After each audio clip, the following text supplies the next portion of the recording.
Afternoon, everyone. Thank you for joining us. We'll wait a few moments to allow people to enter into the webinar. We'll get started.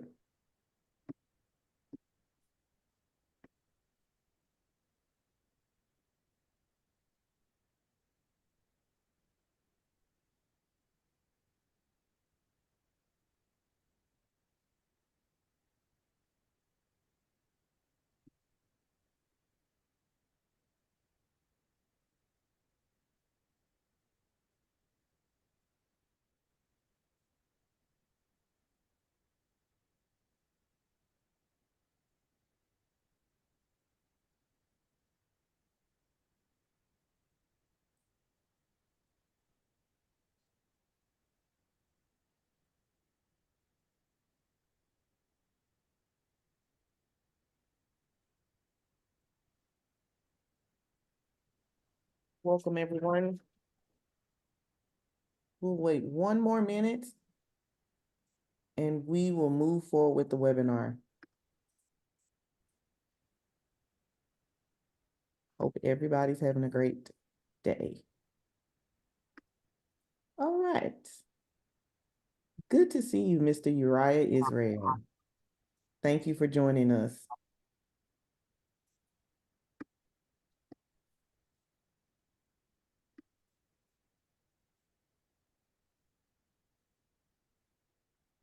Okay, others will likely join us as we move forward in the session, but we have a great webinar today. I'm excited about the webinar, and I'm excited about our guest speaker today. So we will go ahead and get started with today's webinar, Habits That Create Wealth.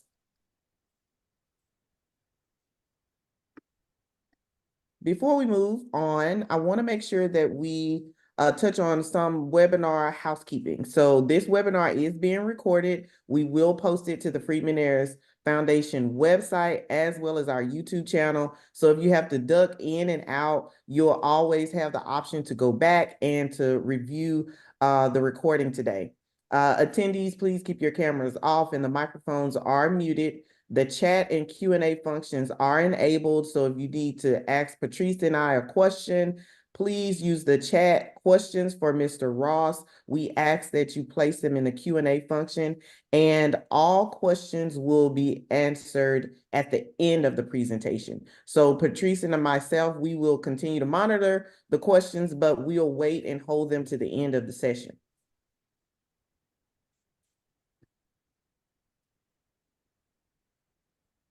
And before we move on, I just wanted to give a little bit of background about Freedman Heirs Foundation and who we are. We are a nonprofit organization that supports Black farmers across the United States with access to capital, access to resources, financial resources, as well as new market opportunities. We are so excited about the work that we're doing. Please connect with us on Facebook, LinkedIn, YouTube, as well as Instagram. And I would also like to note that my name is Seneca Edwards-Heron, and I am the founder and executive director. We also have Patrice Lazard on the webinar with us today, and she is our project manager.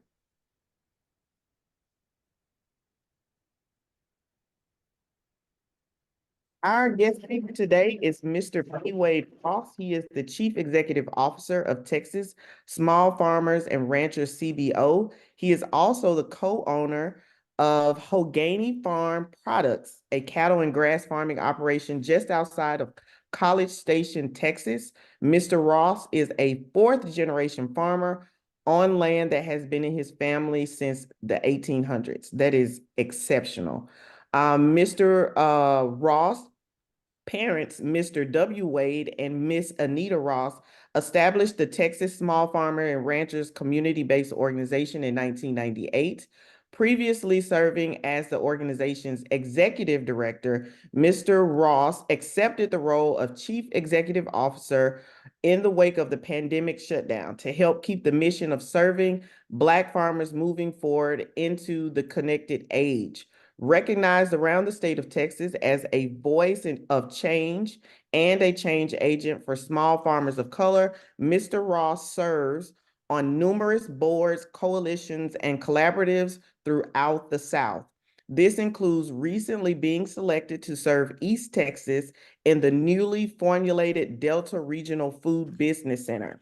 In the past year, Mr. Wade Ross has been featured in articles by CNN, the Dallas Morning News, Wall Street Journal, and the Austin Chronicle around the important subject of racial equity and social justice. From their massive past efforts, the Texas Small Farmers and Ranchers CBO is credited by many for the large number of census responses from Black farmers. It is said to be unprecedented in the history of Texas, in the history of the census of Texas. In 2012, his father and organization founder, Mr. W. Wade Ross, received USDA's Secretary's Honor Award for forging partnerships and other entities leading to changes that promote sustainable client bases and healthy environments for rural and underserved communities. With the understanding that effective farming starts with establishing fertile soil, Mr. Ross is currently in the final stages of becoming certified as a natural soil biology consultant through the Soil Food Web School.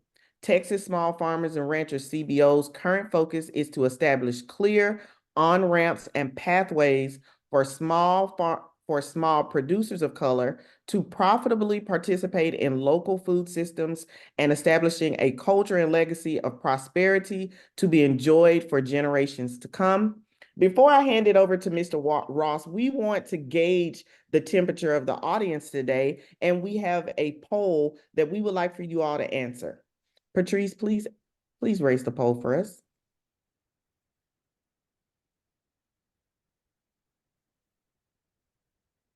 We'll give you a minute or two to answer the questions, and then we'll turn it over to Mr. Ross.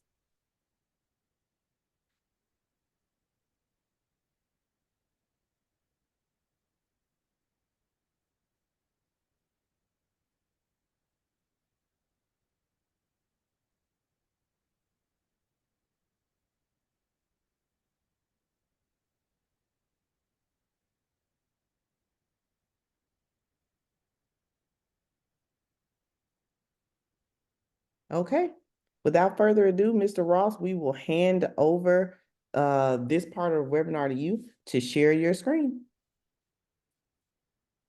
All right, well, let's see if I can pull that off here. Hopefully you can see my screen there.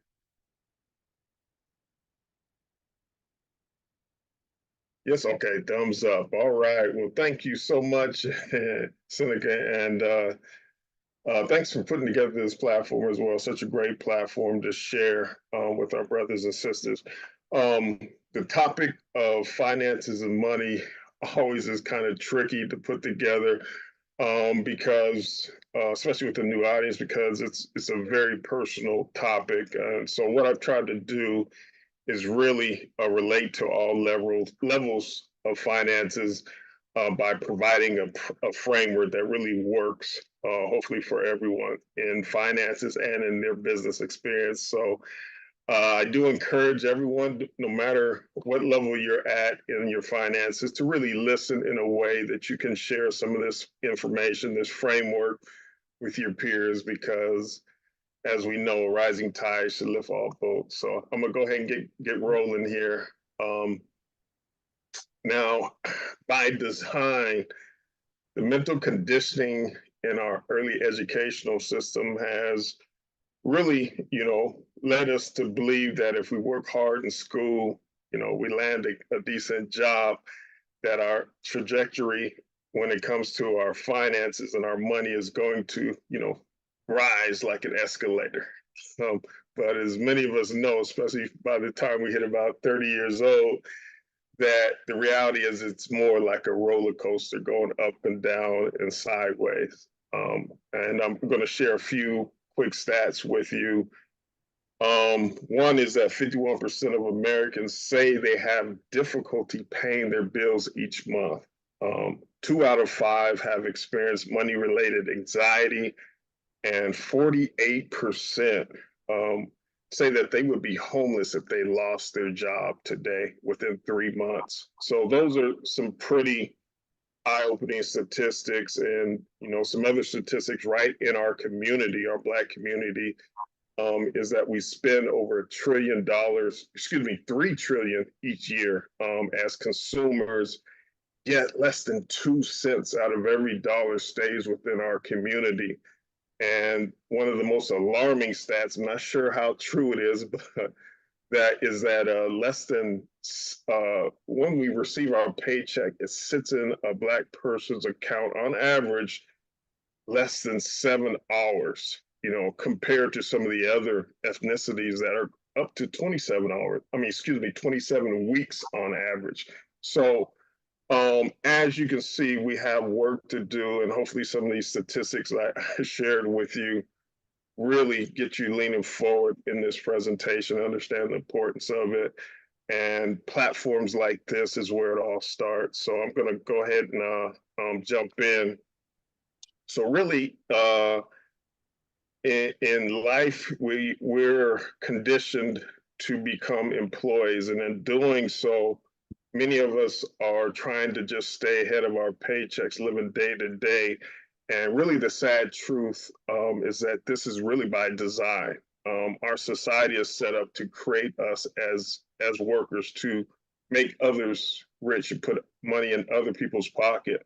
So what happens is you have thousands of graduates who enter the workforce ready to make money, but ill-equipped to keep that money that they earn and make that money grow. So, and it's really because we spend so much time, so many years, if you think about it, in educating, learning how to make money, but very few, less than you could probably count less than on both hands how many hours you spend during that same time learning how to keep that money, let alone grow it. So as you can see, those are some big reasons for the results that we see. So really, this presentation is really about breaking that chain that you see on your screen there, that stronghold that has become an epidemic in our community when we're talking about our money. And really, the truth is that the stats that I just shared with you are not new. It's something that's gone on for generation after generation. So we can talk all day as farmers about soil and crops and crop rotations and livestock, but it really doesn't matter if we're not learning and teaching our children how to keep our hard-earned dollars that we're working so hard for and leaving that legacy for them. It needs to become part of our culture. So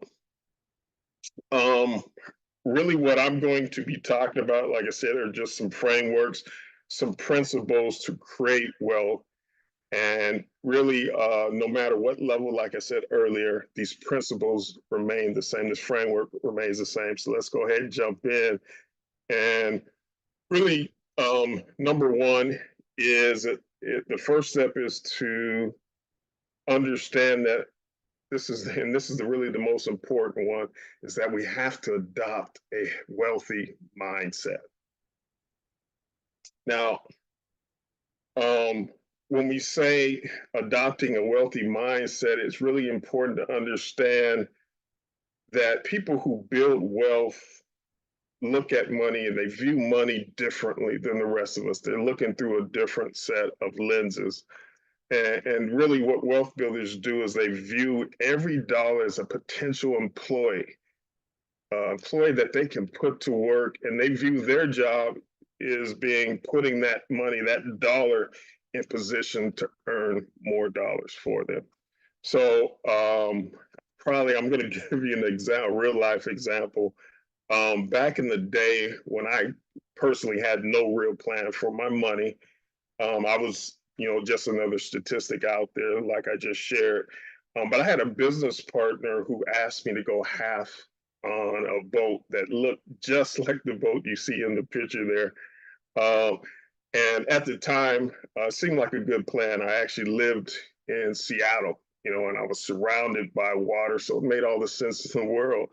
At least at the time, it seemed like it did. But so without a second thought, went out and bought a boat. We went out and bought a boat together. And early on, I was excited. I got to see things that I never had seen before out on the water.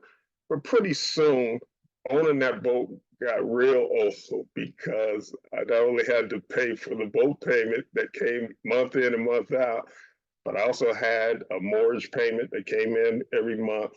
Had to put gas in it, and trust me, gas in a boat costs twice as much as a car.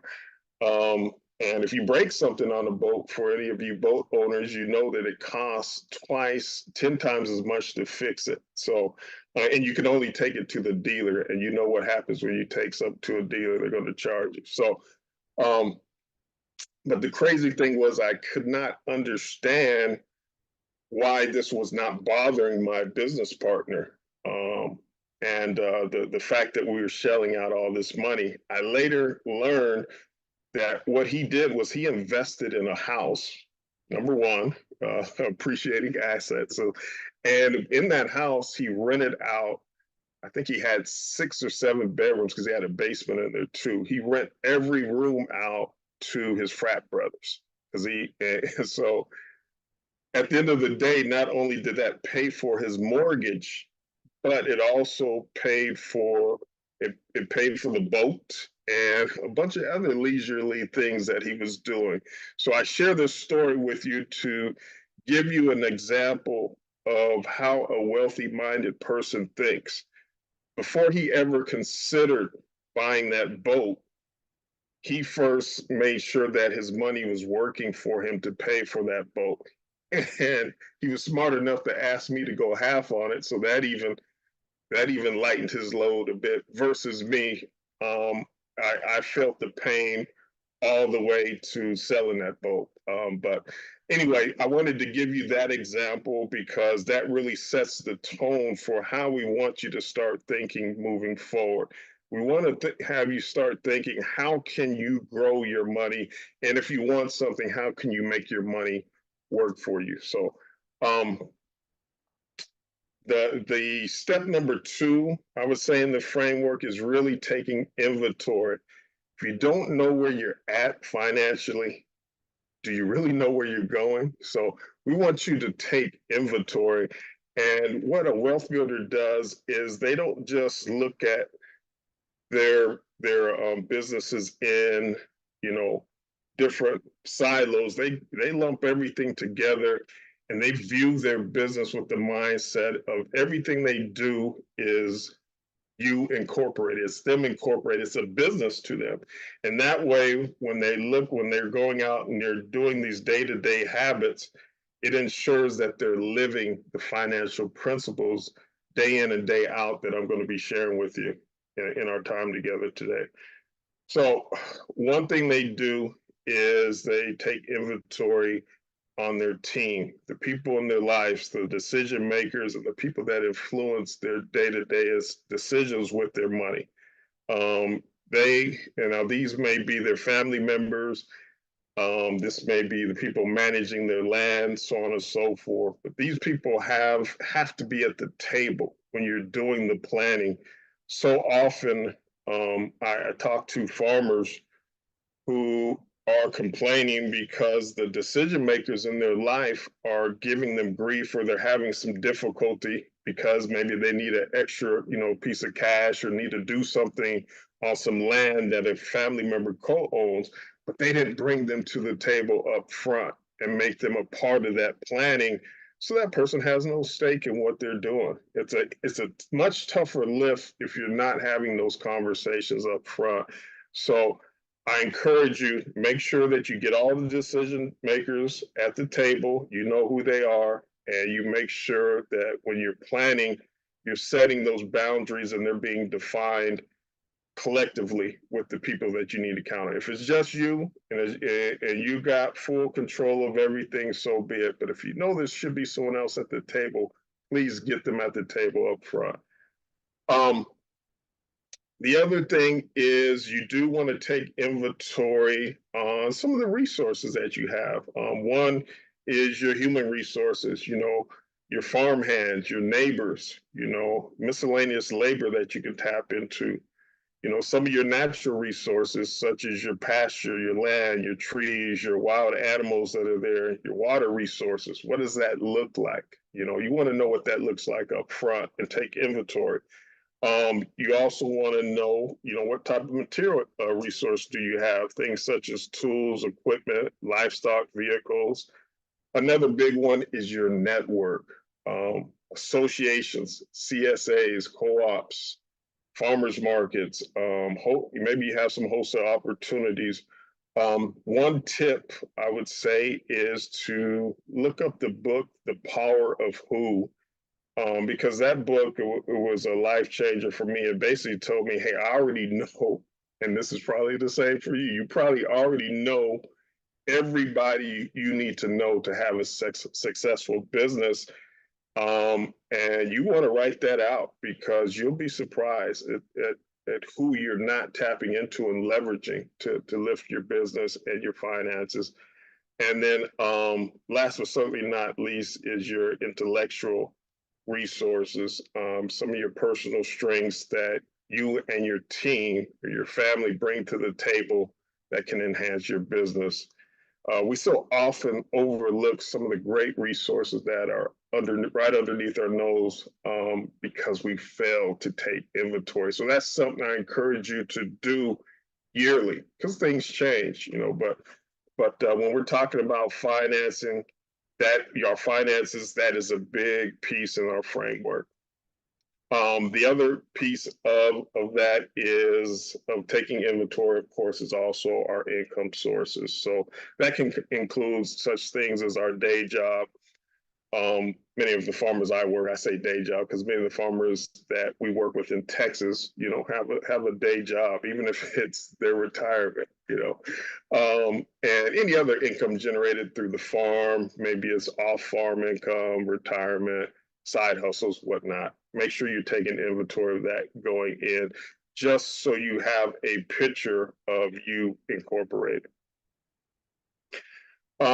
Next up, I would say plan for profit. And this is where you want to start leaning in because I will give you all some pretty good nuggets here. This one's a really good nugget. So basically, conventional planning says factor in your income, subtract out your expenses, and what's left over makes up your profit. Now, here's why this equation really doesn't work for us. As farmers and as business owners, we typically take pride in the work we do. So we are conditioned to spend to improve our production. It's just the way it is. We're production focused. And the problem with that is as our expenses increase, as we're trying to improve our operations, it chokes out our profit. In fact, I had three different calls this week of farmers contacting me looking for guidance on a farm loan, but none of them have given the first thought of how much profit they want to make. So what we want to do is change that narrative. People who build wealth plan their profit first. Okay, it's a non-negotiable for them. And by planning their profit, they automatically makes them cap their expenses and how much they run up. So their money is working for them instead of them being controlled by their money, or in many cases for farmers, we're controlled by our farm because, we've approached it with the production mindset. So I'm going to try to explain this a different way. So I'm a foodie, so I'm gonna try to explain it through food. So let's say that you are at Thanksgiving dinner, and it's a sweet potato pie there. I know we all like sweet potato pie. When it's time to eat that dessert, most families don't sit that pie out there and then just hand you a spoon and say, hey, everyone go at it, because that would be a mess. So what most families do instead is they slice up that pie into portions, and we move those portions onto a smaller plate, okay? This is exactly what wealth builders do with their money. Okay. They use this very same concept. They figure out up front how much profit they want from their business. Okay. And then what they do is when that pie comes fresh out of that oven, in this case, it represents their payday. I'll put that there. What they do is they put it on a serving pan, and that serving pan represents their checking account. Okay. Now their goal is to move that slice, that profit off of that pan, out of that checking account and into an individual account, a smaller plate as soon as they can. Okay. They put it into a designated account for profit. And that's what I want y'all to do is open up an account, pay yourself first. It's human nature to spend what is sitting in your checking account. It just is. Trust that. Y'all are probably doing it right now as we speak. And it's the number one reason why it's so difficult to build wealth. Okay. So the magic happens when you move that slice, that profit out first. And because you moved it out of your checking account, you automatically reduce your spending without even trying. Problem with us is we're trying to save money, and what we have to do is kind of reverse engineer how we are, the natural habits that we already have, and that's what you're doing here. So there are some best practices to make sure that you do this. So I put together some do's and don'ts, and here you go. Number one is pay your profit first. It's the first thing that you have to do. Don't pay your expenses before you got that profit taken out and put it in a side account. Okay.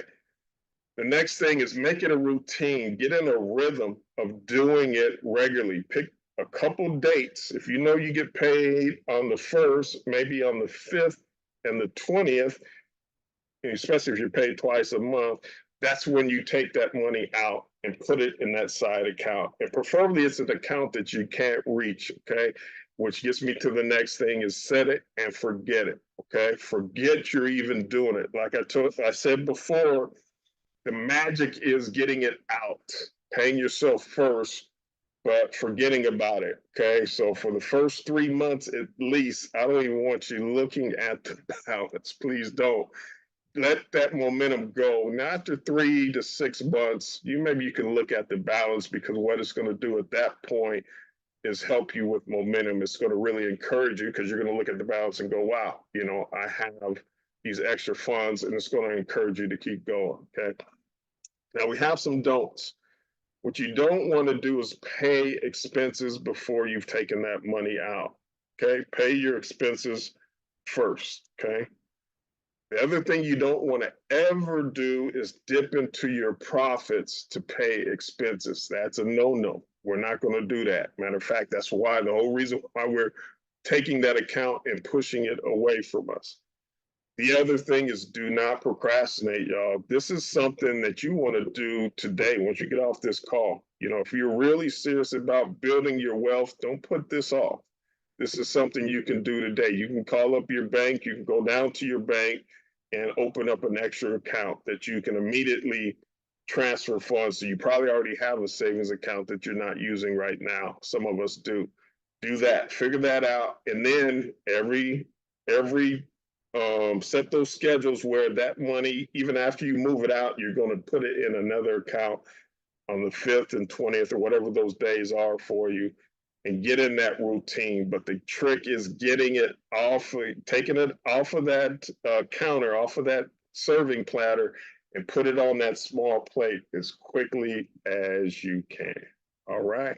Hopefully y'all are tracking with me. I'm trying to talk food now. I know we all like food. So this is basic stuff, but this is the things that people who build wealth do each and every day. They're just not sharing this with us. All right. So every true wealth builder will tell you that part of their secret formula to building wealth also is creating additional cash flow. So when you're talking about you incorporated, we're talking about everything that encompasses you and your family's household income. So that could be your day jobs. And we're talking enterprises now.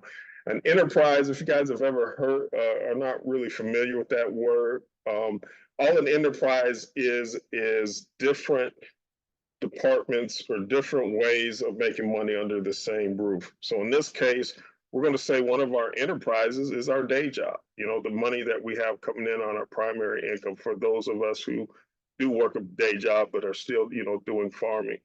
And then maybe, and these are all examples, yours could be totally different. Maybe you sell hay, that's part of your farm business. And in addition to selling hay, maybe you have some excess land that you're really not using, and maybe you want to rent that out or lease that out to other farmers so their cows or their cattle or their livestock, because they don't own any land, can graze on yours. And, not only does that make you a little bit of extra money, but it can help your soil health as well. Maybe you walked your land and you notice that you have some extra wild, berries and grapes that are growing.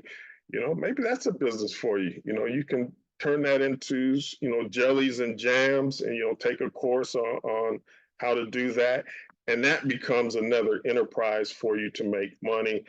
And also maybe you decide, hey, I want to have some little livestock. You go out, buy some chickens, and those chickens can maybe serve as, meat as well as eggs. And even you decide to sell the poop, to some gardeners in the area who are looking to create compost.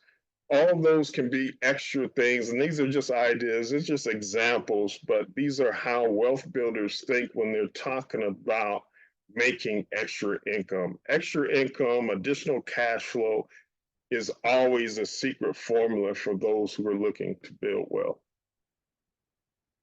So some quick tips when it comes to creating new enterprises. I don't want to go on without saying this, is be careful. You want to avoid doing too much too fast, okay?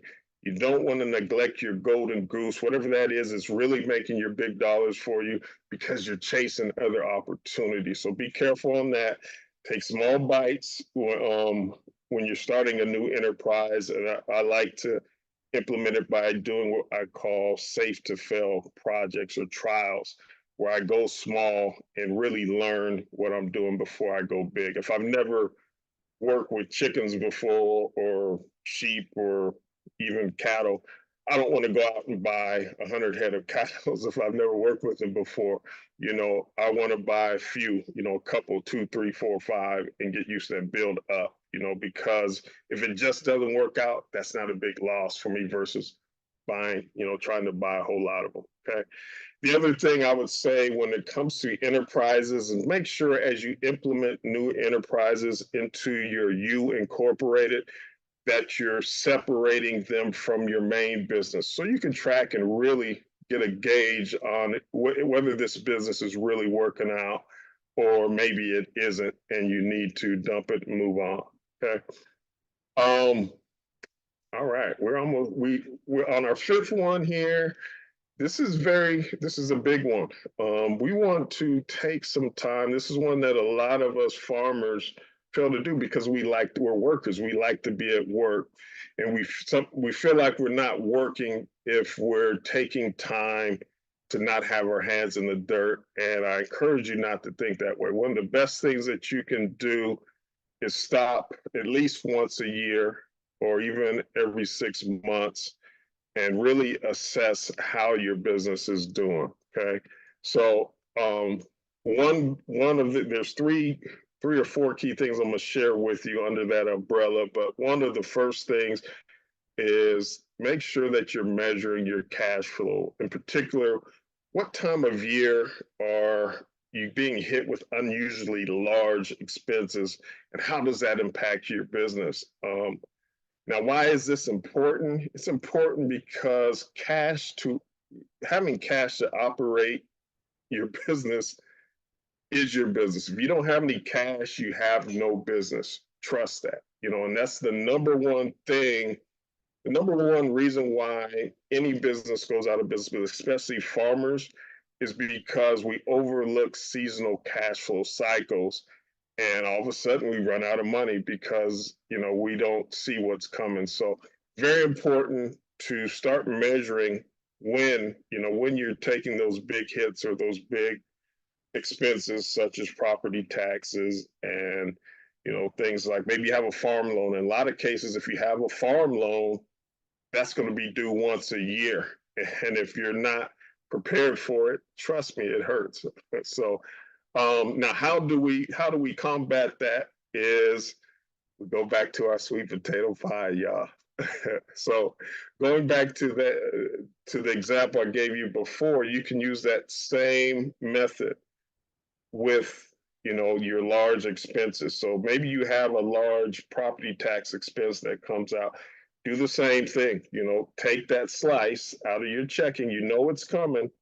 Take it out every month and put it away. If you owe $1,200 a year and it's going to come up in April, then starting today, take that $100 and take it out and set it aside. So when April comes about, it doesn't hurt you. You're ready for it. You got that money there. Okay. Same with the farm loan. You can do the same concept. The key though is don't touch that profit, y'all. This has nothing to do with your profit. Okay. This is a totally separate thing, but you can use that same concept. Another aspect of your business that you want to assess is what I just shared with you is your enterprises. I kind of touched on it earlier, but you want to know what single thing in each enterprise will have the greatest impact on your ability to generate more money. So start measuring that, because as you see on the screen there, chain is only as strong as the weakest link. So going back to the slide that I showed you earlier, decide where you're going to reinvest more energy to improve on each one of those enterprises that you see on this screen there. And again, this is just an example. And or what may need less of your time and energy right now. So you can go back, put that energy in other businesses that you're really seeing success on.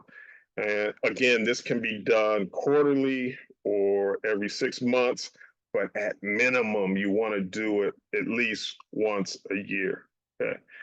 And then the last piece I would say on assessing your business is you do want to reassess your expenses. So you want to think, where can I free up cash? Where can I free up more cash to really invest that in what's already generating me some good business? So where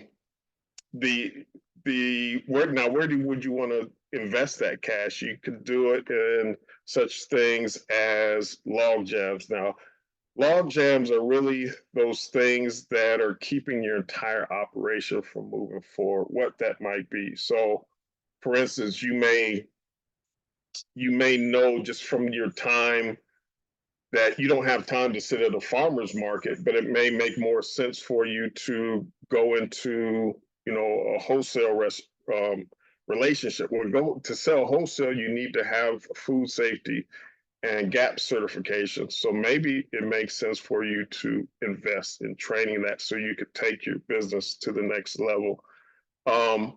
Also, you may want to, find ways to make your farm operation more efficient. For example, you may be just planted a vegetable garden and you're assessing things and you're going, wow, I'm having problems keeping these animals, these livestock out of my vegetable garden. So maybe you invest in electric fence, so on and so forth. And again, always look at your enterprise. We covered this in the last slide to make sure that, maybe there's certain enterprises that you want to invest more time into. Maybe there's some that you want to dump. So how am I doing on time here? Ooh, I'm at 52. Let me hurry up here. I would say finding your sweet spot is really your goal as a business operation and as far as your finances. And really, when I talk about sweet spot, we're talking about looking at your top clients unique product offering, whether it's your product or your service, as systemization. Systemization just is your farm operation. Where do all those things intersect to create synergy, to create a situation where if you do these things and all these things intersect, it's going to really create a well-oiled machine that's going to automatically create more money for you. So I'm going to slip through these slides real quick, skip through a few of them, but I want to get to mastery. So lastly, I'm going to hit on mastery, which is really just some general tips as you go on your financial journey, especially in the farm business. One is don't want what you don't want. In other words, don't fall into a trap of trying to keep up with the Joneses. This is something we have bad in our community. We see our neighbor goes out and buys that new tractor. We got to get one. You know, and I shared with you the story of me buying a boat. Made no sense in the world. You know, all that glitters is not gold. So think it through, listen to your gut, and follow your own ambitions and your family's own ambitions. Your journey is your journey. I would also say think win-win. Every business situation is not for you. If you are introduced to someone and they're selling you something and your gut says, this is probably not going to be best for me, then don't do it. It's okay to walk away. On the flip side, maybe you have a great opportunity, but it's not so great for the person on the other side of the table. I encourage you to walk away from that situation too, or be willing to, because it's not going to last. Okay, so there's always great situations right around the corner if you think win-win. Think and have an abundant mindset. And then lastly, I would say control what you control. One of the most common mistakes I see in farming and people in business in general is people make the mistake of thinking that setbacks as an entrepreneur are abnormal.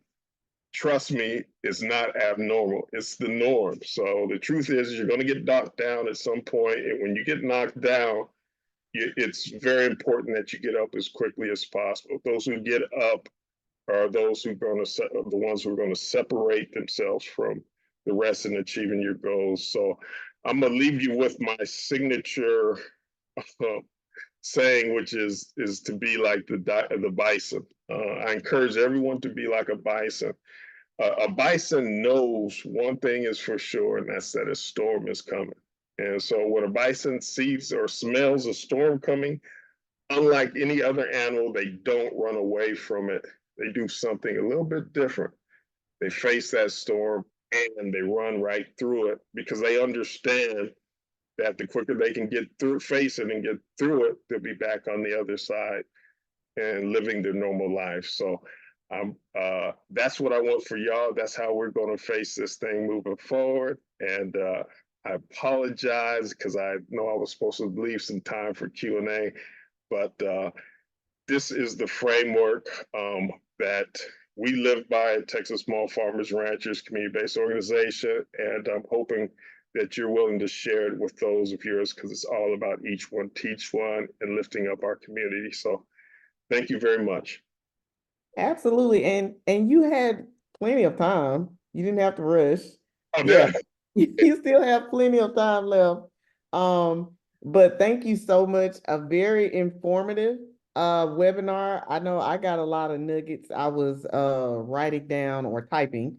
But very useful information, and it can be used across a lot of different enterprises, organizations. So I thought it was absolutely excellent. Thank you for sharing your wisdom and your knowledge with us, as well as with our audience. So I'm very excited to have this one on our YouTube channel because I think it's very timely. And before we jump into the Q&A, Patrice has the results of the poll. So we want to make sure that we can. All right, so here are the results. Let me know if you can see them.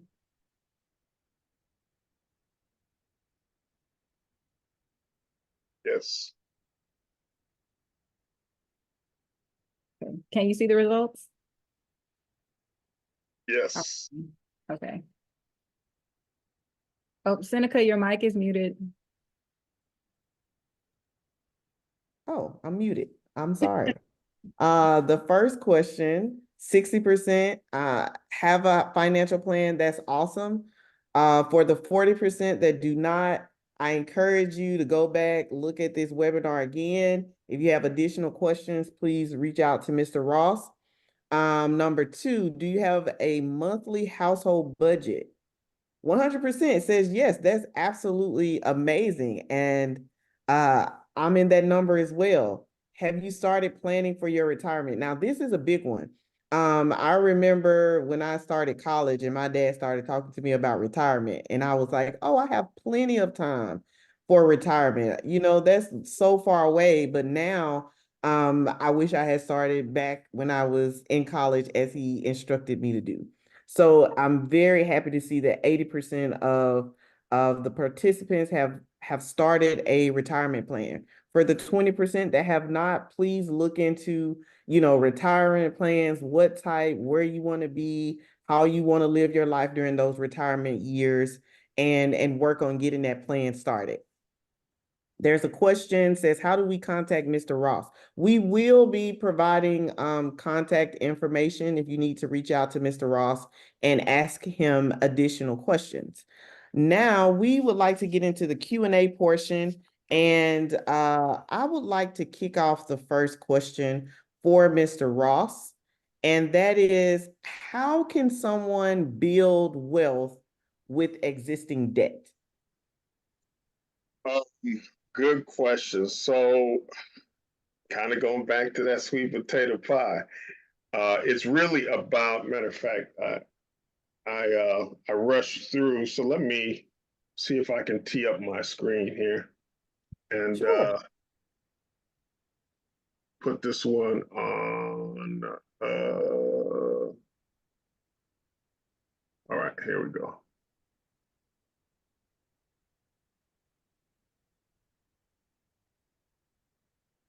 All right, can you see my screen? Yes. Yeah. Okay, so really it's about creating, I actually had this one in my slide, I went past it. It's really about creating momentum.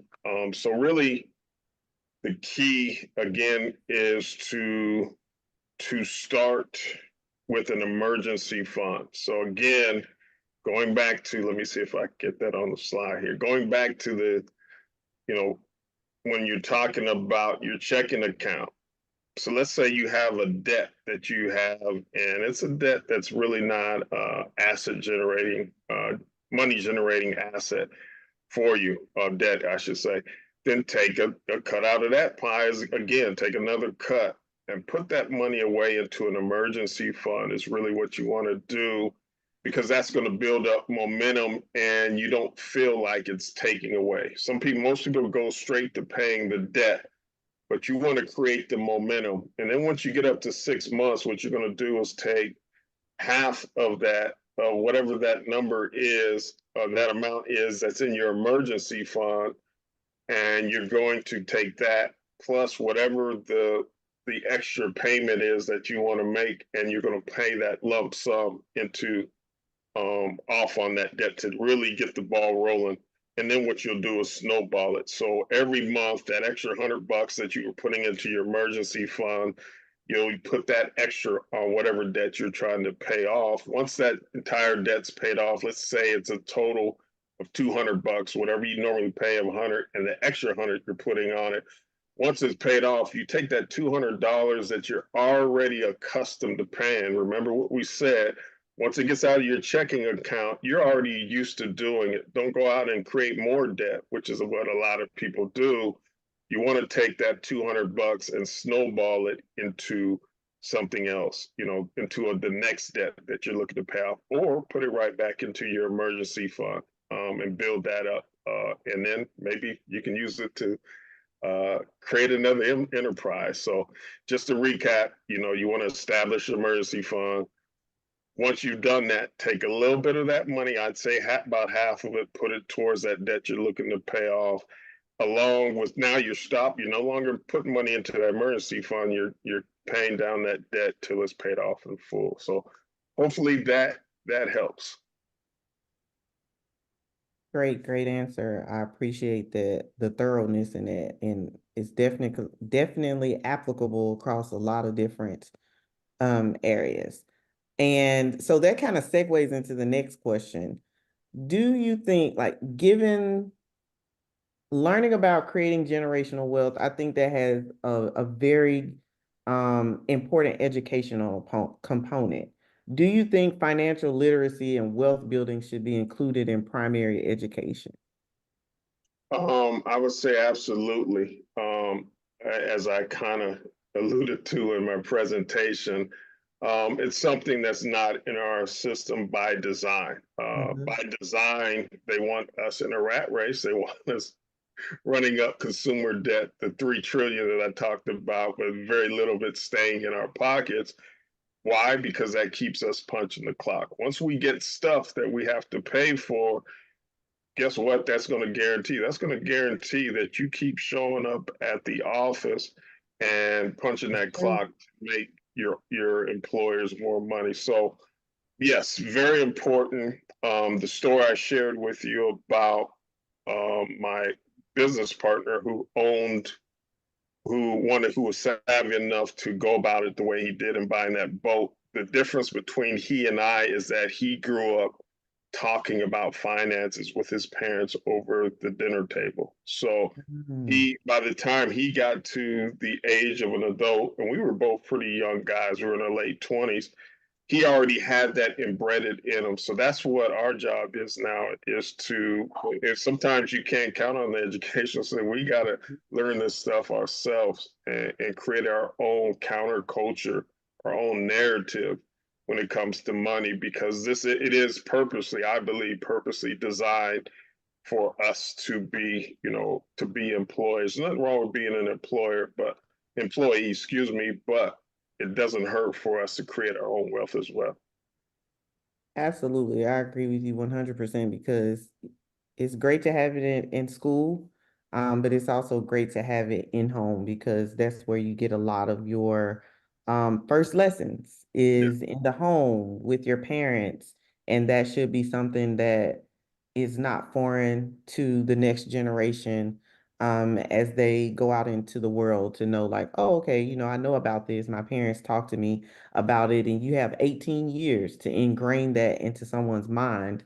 And so that's a very good perspective. So, what are your thoughts on how can individuals balance risk and reward when they're thinking about investing, or as you said, your profits? Because sometimes, you save and you're doing really good and you just want to buy yourself something, or you just want to treat yourself. But how do you balance that for the long term? Because you don't want to work and don't treat yourself. But there is a fine line there. I would say what I shared earlier, which is don't let a year go by where you're not readjusting whatever your goals are. Because we age, some of the stuff that was our game plan, 20 years ago, as we grow and age is something different. So number one is to really each year take a step back and plan out what you want. What is your vision for your money up front? Because if you don't have no plan, you're not you're not planning to win, you're planning to fail with your money. The other thing I think is to really invest in things that you understand. Because if you're not investing in something that you understand, you're really just gambling, and sometimes you win, and I'm guilty of that too. I jumped into the little Bitcoin thing and this and that.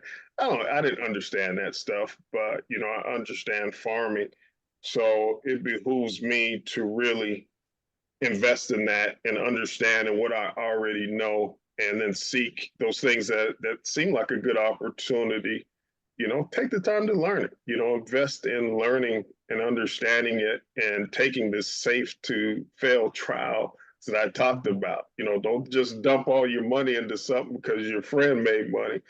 You know, you're probably going to lose. So invest in really learning and understanding. And if you don't understand it, be willing to move on. That's just not for me. So, Right, right. Okay, last question that I will ask. I do want to encourage other participants, if you have questions for Mr. Ross, please put them in the Q&A. But I think it's important to allow you the space to provide advice to anyone who may be new to starting their journey to wealth. What are some of your golden nuggets for someone that's just starting out and they're not sure exactly what they want to do? They're not clear on their goals yet. Any wisdom to impart? One would be to listen to this recording. I don't think, a lot of times we think that there's some kind of silver bullet. There isn't. It's just, people who build wealth basically use that same framework, whatever that looks like in their life, and lean into it. I will say that it's never too late to start, to start building wealth, either whether it's for you or learning it so you can pass it on, to your peers and to the people in your family. As I said before, those are shocking numbers. When I heard those numbers, especially within our community, we got to change that narrative, y'all. And it's up to us to change. We could talk all we want about wealth gap. It's up to us to understand, the design and what, the mental conditioning, the indoctrination of us being employees versus employers, and being owners. It's up to us to change that within our community. So even if you're 80, 90 years old, learn this stuff so you can teach it to others and pass it on as a legacy, within your community, within, the folks who are coming behind you, our youth who are coming behind us. It's never too late to start. Wonderful, wonderful. Well, we're just about at time, and there aren't any additional questions from the Q&A. But again, I just want to make sure that I extend my gratitude for your presentation today and taking the time to walk us through how to create generational wealth from the start to the end. It was a great, great webinar, and I do plan to go back and look at it and take some more notes. So again, thank you on behalf of Freedman Heirs Foundation. Thank you to our panel, additional folks on the line today. And I appreciate you for taking time out of your Friday afternoon to join us for this webinar. We do hope that you will continue to follow this webinar series. And we do have some additional webinars that are coming up through the summer that I think are very important and very informative. So please be on the lookout for those. We also would like to extend the invitation for you all to join us for the June webinar, which is June 18th, Enhancing Your Farm Business Management Practices, the Agribusiness Way. So for those individuals who are farmers or thinking about getting into farming or agriculture, please join this upcoming webinar. And please follow us again on social media platforms so that you can stay up to date on what we're doing. And again, if you have any additional information, we will be sending out a recording. So stay on the lookout for that email with the link to the recording and with Mr. Ross's contact information. So thank you all for joining us again and have a great weekend. Yes. Thank you. Thank you. Thank you, Mr. Ross. Take care.